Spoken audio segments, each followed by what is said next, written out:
Alright, listen closely, because what started as another lazy back and forth between 50 Cent and Rick Ross just turned into the single most explosive collision hip-hop has seen in months. And if you blinked, you already missed the moment the whole culture flipped upside down. This was supposed to be nothing. A few Instagram jabs. A couple of sneaker jokes. Some tired shots about first-week sales. That is the script everybody expected. But then 50 Cent opened his mouth, dropped 3 names in the same sentence, and the entire hip-hop internet stopped breathing at the same time. His name, Eminem, and Tupac. Yes, that Tupac. And the second those 3 names shared a headline, this stopped being a beef and became a full-blown war over legacy, loyalty, ownership, race, television power, and the one question nobody in this culture has ever agreed on. Who gets the right to speak for a dead legend? That is where this thing turned dangerous. Not because anybody swung on anybody. Dangerous because every single lane in hip-hop crashed into the same intersection at once. Music, film, television, business, old alliances, racial politics, fan loyalty, and the unfinished emotion the entire culture still carries every single time Tupac's name walks into a room. And by the time Rick Ross responded, he was not just clowning 50 Cent anymore. Rick Ross was pulling a thread that ran straight through 50 Cent's whole identity. From the man who has stood by Eminem for over 2 decades, to the executive producer whose brand became inseparable from a television empire called Power. Once Rick Ross made that pivot, the joke stopped being a joke. Hear this yourself, because what set the fuse was a bomb 50 Cent lit on purpose. 50 Cent revealed that he has a brand new record tied to the upcoming Street Fighter film. And that record does not just feature him. It features Eminem. And it features unreleased Tupac vocals cleared directly by the Tupac estate. 50 Cent went out of his way to stress that these are not AI vocals. These are real Tupac verses that have been sitting in a vault for decades. On paper, that announcement should have been a coronation. For 50 Cent, every box got checked. A blockbuster movie. 2 of the biggest names in the history of the genre. Nostalgia, controversy, and a reminder that 50 Cent can still shake the culture without dropping a whole album. But the second Tupac's name entered that press release, the temperature in the room changed. Some fans heard opportunity. Some fans heard sacrilege. And Rick Ross heard something else entirely. Rick Ross heard an opening. Now here is what nobody can argue. Rick Ross could have chosen the easy target. Rick Ross could have laughed at the song before a single person heard a note. Rick Ross could have called it a gimmick. Rick Ross could have reduced it to a veteran chasing a trend. Instead, Rick Ross aimed straight at the emotional pressure point. Rick Ross treated Tupac like the exposed nerve and hit it. Then Rick Ross dragged Eminem into the same wound.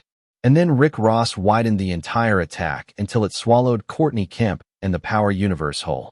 That is what made the response so surgical. Rick Ross was not trying to clown a record.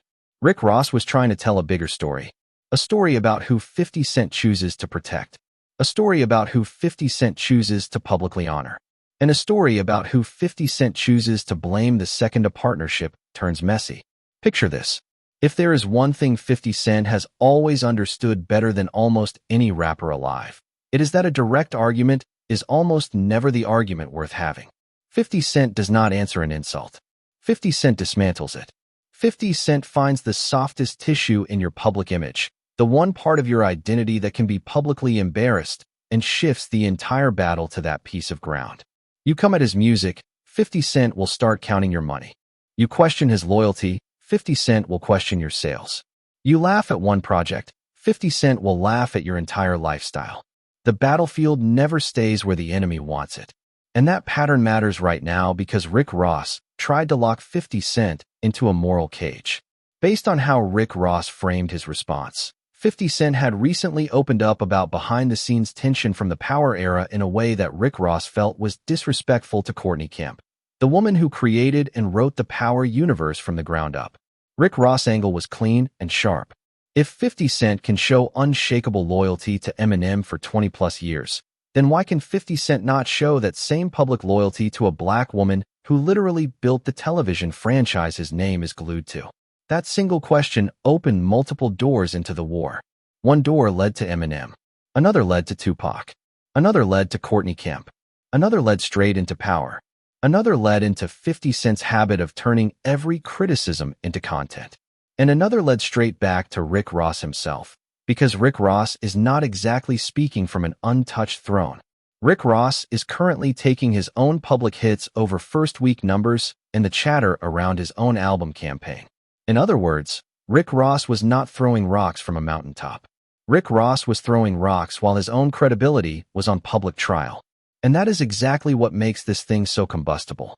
Neither man walked in clean. Before the Tupac announcement swallowed the news cycle, 50 Cent had already been picking at Rick Ross over reported first-week performance for the album Set in Stone.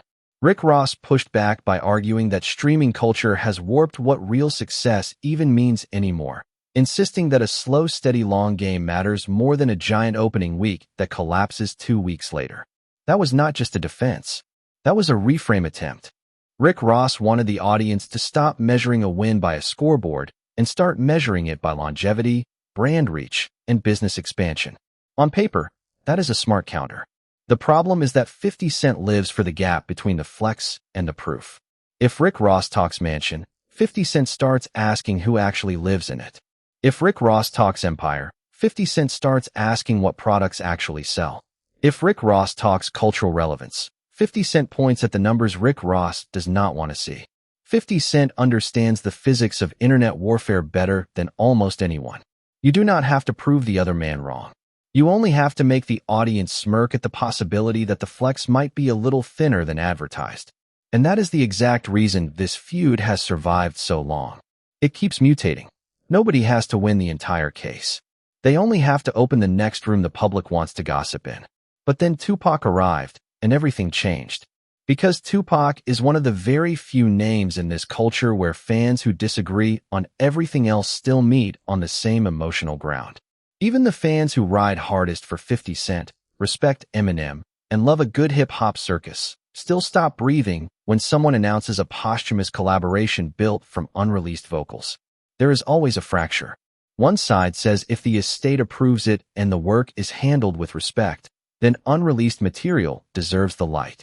The other side says a legacy can be stretched too thin, and every hidden verse in that vault was not necessarily meant to be dropped into a new cultural war decades after the artist's death. That tension is real, and Rick Ross knew it. So when Rick Ross reframed the Tupac decision as something close to disturbing the man's rest, Rick Ross was doing more than trolling 50 Cent. Rick Ross was stepping into a debate that was already alive in the audience's head. And that is the sharpest kind of attack there is. The best public strike does not invent a new insecurity. The best public strike locates an insecurity that already exists in the crowd and turns the volume all the way up. Still, Rick Ross took a serious risk the second he pulled Eminem into the crosshairs. Not because Eminem is untouchable. Nobody in hip-hop is untouchable. But because 50 Cent's relationship with Eminem is not some shallow name-drop friendship that started last year. That bond is welded into 50 Cent's origin story. Eminem believed in 50 Cent when the industry was not universally rocking with him. That cosign is the reason 50 Cent's career scaled the way it did. And ever since that day, 50 Cent has treated that Eminem bond as one of the very few relationships in the entire entertainment business that he refuses to play with.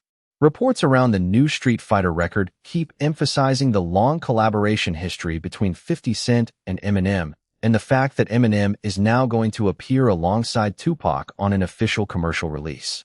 That makes Eminem more than a feature on a soundtrack.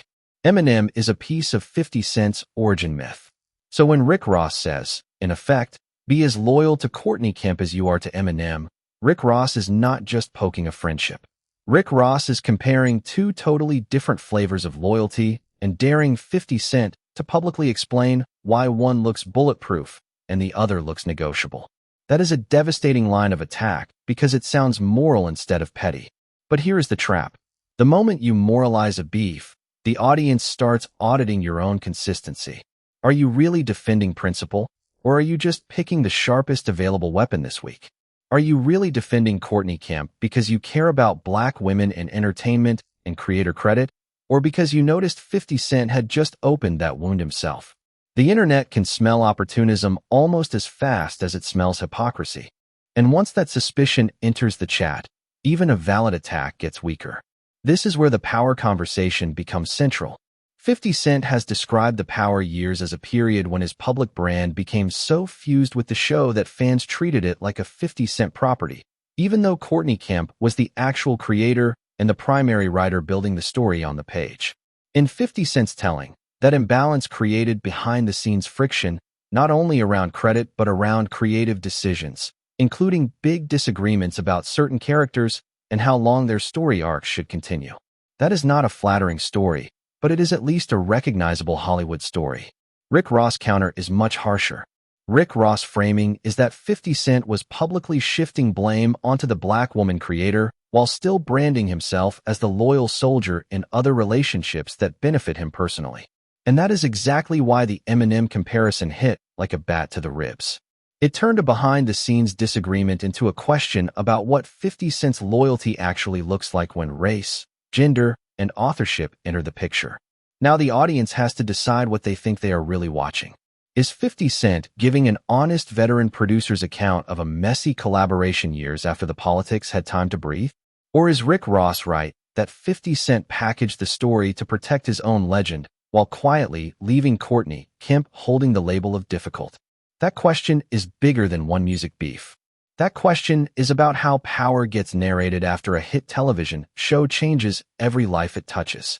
And if Rick Ross thought that angle would be enough to trap 50 Cent, Rick Ross may have forgotten who he is fighting. Because 50 Cent thrives when the topic gets wider than one grievance. 50 Cent is not strongest in narrow logic. 50 Cent is strongest in chaos. In chaos, 50 Cent can weaponize jokes, receipts, old business, side ventures, personal image, and whatever fresh embarrassment shows up in the next news cycle. The more lanes involved, the easier it becomes for 50 Cent to dodge one weakness by exposing 3 more somewhere else. That is why Rick Ross' plan is both smart and unstable. Smart, because he attached the Tupac announcement to a moral narrative instead of leaving it as a music headline. Unstable, because every extra layer just hands 50 Cent another target. Once Rick Ross mentions Courtney Kemp, fans revisit power. Once Rick Ross mentions Eminem, fans revisit 50 Cent's foundation story. Once Rick Ross mentions Tupac, fans start debating posthumous art. Once Rick Ross mocks the sneakers or the side businesses, 50 Cent gets to flip the same lens back on Rick Ross properties and product moves. Suddenly the argument is not a single punch. The argument is a blender full of blades. And history says 50 Cent lives inside that blender comfortably. There is also a deeper reason this whole clash is generating so much traction. It confirms the one thing viewers love most in a top-tier feud. Each man is attacking exactly what the other man publicly worships. Rick Ross' image lives on luxury, scale, boss mythology, visible abundance, and the idea that he wins by living larger than everybody watching. 50 Cent's image lives on control, trolling, strategic humiliation, and an almost surgical ability to reduce another man's flex to a meme. When they collide, they are not just insulting each other. They are attacking each other's operating systems. Rick Ross says the real flex is the long game and business diversification. 50 Cent says fine, then why do some of those side moves look weaker than the music headlines? 50 Cent says he can move the entire culture with one announcement. Rick Ross says sure, but maybe you are only leaning on Tupac and Eminem because your regular narratives need a battery pack. Rick Ross says your moral consistency is shaky. 50 Cent says your empire is a stage set. This is exactly why the feud never actually ends. It is always identity versus identity. And then there is the Tupac question, and the Tupac question refuses to shrink. Plenty of fans are not asking whether 50 Cent and Eminem can build a record together. Of course they can. The discomfort is whether modern artists should keep pulling Tupac into new commercial moments this many years after his death. Even with estate approval, that is not a light question. An estate can manage rights. An estate cannot recreate intention. Approval can settle the legality. Approval cannot answer whether Tupac himself would have wanted that specific verse placed in that specific song beside those specific voices as part of that specific film campaign. Now, to be fair, this is not the same conversation as AI resurrection. Every report around the announcement stresses that the vocals are real archival material, not a synthetic imitation. That distinction matters because it removes one of the ugliest fears immediately. But it does not delete the philosophical debate. Real vault vocals can still create a strange feeling when they are used to build a brand new commercial event decades after the artist stopped breathing. And Rick Ross knew that. Rick Ross knew there were fans ready to say, hold on, maybe leave that alone. Rick Ross knew there were viewers who would never defend him on album numbers, but would still nod when the subject turned to Tupac's rest, Tupac's dignity, and Tupac's legacy. In that sense, Rick Ross' sharpest move was not insulting 50 Cent. Rick Ross' sharpest move was borrowing the audience's own unease and repackaging it as his own punchline. But here is where Rick Ross may have overplayed. The second Rick Ross paired that legacy concern with the clowning, the shots at business moves, and the promotional jabs, the moral points started sounding less sincere. Audiences can usually tell the difference between someone thoughtfully raising a legacy issue and someone using legacy as a bat inside a personal war. Once the crowd suspects the second one, the valid concern is still valid. But the messenger becomes disposable. Meanwhile, 50 Cent gets a separate advantage. 50 Cent can point out, directly or indirectly, that the estate approved it. The vocals are real. The song was constructed with care. And the release is tied to a major film campaign. That lets 50 Cent frame himself as someone expanding the culture, not exploiting it. Whether every fan buys that pitch is another story. But that pitch is a much stronger defense than if this were some vague AI concept with no family cosign behind it. Remember, 50 Cent does not actually need universal approval. 50 Cent only needs enough curiosity in the atmosphere to keep the conversation hot until the record actually drops. Controversy is not always a leak in the rollout. Sometimes controversy is the rollout. That may be the hidden lesson underneath all of this. Rick Ross wants the audience to treat the announcement as desperate, disloyal, and morally shaky. 50 Cent wants the audience to treat it as huge, cinematic, culturally massive, and impossible to scroll past. Those two frames can live in the same timeline. In fact, on the internet, they almost always do. The same outrage that pushes one viewer to say this is too much is the same outrage that pushes another viewer to say, I need to hear this song immediately. From a visibility standpoint, both reactions feed the same machine. So even if Rick Ross landed a real emotional point, Rick Ross might still be pumping fuel into the very rollout he is trying to burn. That leaves the Courtney Kemp piece as the most unpredictable variable of the whole story. Because sneaker jokes and mansion jokes are disposable. But the Courtney Kemp topic carries real creative and cultural weight. People care who gets credit. People care how Black women creators are talked about after massively successful projects. People care when a man with a giant public spotlight seems to swallow the identity of a franchise while the writer who conceived it gets quieter treatment in the retelling. Those are not petty stan questions. Those are industry questions. Which means Rick Ross may have hit the one section of this beef where the internet cannot laugh the problem away with an emoji. There are viewers convinced that 50 Cent was simply narrating a familiar power struggle from hit television. There are viewers convinced that Rick Ross successfully exposed a real blind spot in the way 50 Cent tells his own story. And there are viewers convinced that both things can be true at the same time. 50 Cent can be correct that public perception did tilt his way during Power. And Courtney Kemp can still deserve louder public reverence than the retelling usually gives her. That complexity is exactly why this argument is refusing to die. And that is also why 50 Cent's next move matters more than Rick Ross' last one. If 50 Cent responds with pure jokes, 50 Cent stays in his comfort zone but risks looking evasive on the Courtney Kemp charge. If 50 Cent responds with substance, 50 Cent might sharpen the whole Power debate and hand fans even more material to chew on. If 50 Cent ignores the moral piece and only mocks Rick Ross businesses again, 50 Cent still gets laughs, but some viewers will call it a dodge. And if 50 Cent tries to answer every angle at once, 50 Cent risks turning a troll war into an accidental press conference. That is not where 50 Cent is most lethal. Rick Ross has a mirror image of that problem. If Rick Ross keeps stacking new accusations and new angles, the audience will eventually feel like he is throwing everything on the wall to see what sticks. If Rick Ross narrows down to one clean argument, loyalty, credit, or Tupac's legacy, Rick Ross sounds more focused but gives 50 Cent fewer directions to run. The paradox is brutal. The exact thing that made Rick Ross' attack powerful is also the exact thing that lets 50 Cent survive it. And that is why this chapter feels bigger than the usual back and forth. This is not about who said the meaner sentence. This is about who controls the frame. For a moment, Rick Ross controlled it. Rick Ross took what could have been a triumphant 50 Cent headline and stained it with questions about death, exploitation, loyalty, black women, and selective gratitude. That was effective.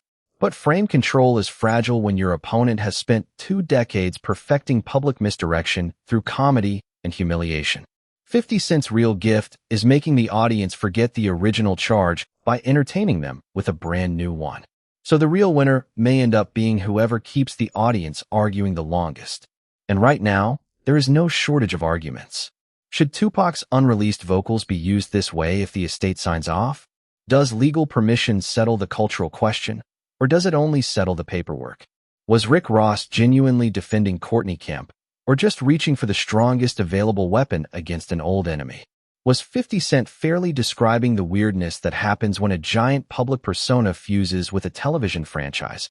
Or was 50 Cent rebranding old tension in a way that still keeps himself at the center? Is Rick Ross intelligently redefining success by leaning into the long game argument? Or is Rick Ross retreating from a first-week scoreboard that stings? And under all of it, did this entire controversy just create more curiosity for a song people would have otherwise streamed and forgotten? That last one might be the most important question of all. Because if the record drops and the record is actually strong, then this entire backlash gets folded into the mythology. Suddenly the song is not just a soundtrack cut. The song becomes the record that made the culture fight over Tupac's legacy, Eminem's loyalty, 50 Cent's motives, Rick Ross' morality, and the business politics of one of television's most important black franchises. That is an enormous amount of narrative fuel packed into one release. But if the song lands flat, Rick Ross' mockery gets retroactive power. The public will say the noise was louder than the music, and 50 Cent used a monster combination of names to produce a smaller than promised result. That is why the pressure is on the music itself now. And to be honest, that is exactly where 50 Cent probably wants it. 50 Cent has never been afraid of controversy. Controversy buys 50 Cent time, attention, and leverage. Rick Ross knows that too, which is why Rick Ross tried to make the topic bigger than a song before the public heard a single second of it. Rick Ross wanted the moral argument locked in first. Rick Ross wanted the audience questioning the concept before the audience could react to the execution. That is smart warfare. But every move in this feud carries a cost. Rick Ross may have made the culture think harder about Tupac and Courtney Kemp. Rick Ross also just handed 50 Cent a bigger stage than he had yesterday. 50 Cent may have created a headline nobody can scroll past. 50 Cent also just invited a legacy debate that will get ugly fast if the public feels the music does not justify the swing. Eminem's name intensifies the moment. Eminem's name also raises expectations into the stratosphere. And Tupac's presence, even from the vault, means the emotional standard is going to be brutal. Nobody in this war is playing for small stakes anymore. That is why this does not feel like a throwaway rap moment. It feels like 2 veterans trying to prove that they still understand the attention economy better than the other man. Rick Ross is saying he can convert one announcement into a full moral referendum. 50 Cent is saying he can convert any attack into a wider circus that still points back to him. And the audience is doing what the audience does best, turning the feud into a courtroom, a comedy club, a group chat, and a focus group all at once. Now everything rests on what comes next. Does 50 Cent answer with a joke that sends the internet sideways again? Does Rick Ross double down on the Tupac point and force a deeper conversation about posthumous collaborations? Does the Courtney Kemp angle keep growing until it becomes the one piece of this beef that refuses to be laughed off? Does the music arrive fast enough to feed on the chaos? Or does silence make the whole picture look worse? And maybe the biggest question of all, when this track finally lands, are people going to hear a cultural event, or are people going to hear a controversy dressed in expensive packaging? That is where the whole story lives right now. Not in the first insult, not in the first Instagram post, not even in the initial announcement. This story lives inside the gap between what 50 Cent says the collaboration means, what Rick Ross says it reveals, and what the audience decides it feels like once the song is actually real. Because that is the thing about feuds at this level. They are never only about the words. They are about who gets to author the meaning of the moment. And right now, that meaning is still on the table. Maybe Rick Ross found the cleanest possible way to stain 50 Cent's victory lap. Maybe 50 Cent is turning criticism into free marketing again. Maybe Courtney Kemp's name just introduced a truth the jokes cannot erase. Maybe Tupac's legacy became the one variable nobody in this fight can fully control. Whatever the answer is, one thing is already locked in. This stopped being a simple beef the second Tupac, Eminem, and power ended up in the same sentence. Now it is about memory, authorship, loyalty, ego, and whether hip-hop's biggest personalities still know exactly how to turn a headline into a bigger one. That is why the culture keeps refreshing the timeline. Even before the song has dropped, the collision has already done what every legendary controversy does. It forced everybody to pick a lane before they had the evidence. Some fans think Rick Ross finally said what somebody needed to say out loud. Some fans think 50 Cent is being unfairly moralized by a longtime rival who saw a chance to score points. Some fans think both men are feeding the beast on purpose because outrage and curiosity still convert into money better than anything else in the culture. Maybe that is the ugliest truth in this whole story. Everybody involved understands the economy of attention. Rick Ross knows how to inject morality into mockery. 50 Cent knows how to turn mockery into momentum. The blogs know how to frame conflict as urgency. The fans know how to turn discomfort into discourse. And the algorithm does not care whether people click an angry, curious, disgusted, or amazed. The algorithm only cares that they show up, stay, argue, and come back for the next round. So drop your verdict below. Did Rick Ross actually expose a real contradiction in how 50 Cent handles loyalty, credit, and public respect? Or did Rick Ross accidentally hand 50 Cent one of the biggest music moments of his last 5 years by making the controversy impossible to ignore? And when the Street Fighter track finally lands, what is going to matter more? The song itself, or everything the culture now believes it stands for?